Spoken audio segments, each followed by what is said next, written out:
5 hal yang kalian perlu tahu dari Land Rover Defender. Let's go!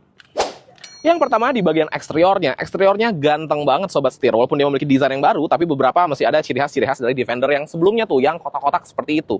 Nah, sekarang dia lebih membulat, lebih kelihatan futuristik juga, dan desain ini itu menjadi pionir di dunia otomotif. Karena sekarang banyak kendaraan-kendaraan SUV yang recall beberapa gaya desain kendaraan lamanya dan dimodernisasi seperti ini. Walaupun ini adalah salah satu yang paling berhasil. Dan desain dari Defender ini juga bisa dibilang banyak diikuti oleh beberapa brand lainnya. Ganteng banget. Yang kedua, masuk ke bagian interiornya. Tentunya interior udah jauh beda nih desainnya dengan Defender yang sebelumnya, yang kotak-kotak itu. Sekarang jadi lebih modern lagi, dan desainnya tuh gagah banget gitu ya. Kayak di sini ada pegangan-pegangan seperti ini, terus kayak banyak palang-palang melintang juga. Di sini ada tulisan Defendernya. Dia menggunakan kebanyakan bahan plastik ya untuk durabilitas gitu. Dan posisi berkendaranya masih Defender banget, alias masih commanding nih Sobat Setir. Ini udah posisi yang cukup rendah, dan gue nyetirnya posisinya tetap tinggi gitu. Pundak gue aja di atas dari garis kaca ini. Tuh, masih berasa bawa Defender. Jangan lupa tangannya kayak gini.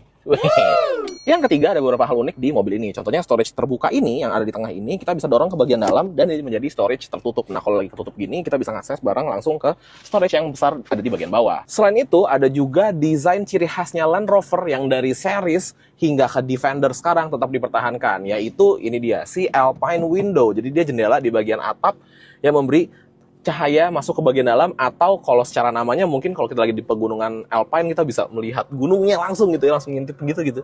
Keren banget.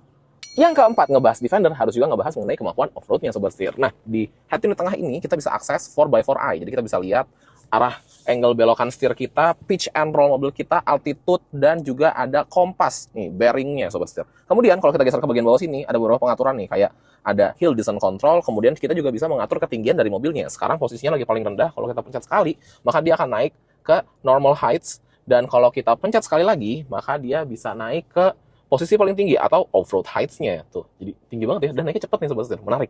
Dan yang kelima, mobil ini menggunakan mesin 3000 cc, 6 silinder, turbo, mild hybrid yang menghasilkan tenaga sebesar 355 horsepower dengan torsi sebesar 550 Nm Sobat Setir, dikawinkan dengan automatic transmission dan ditransfer ke 4 roda. Nice!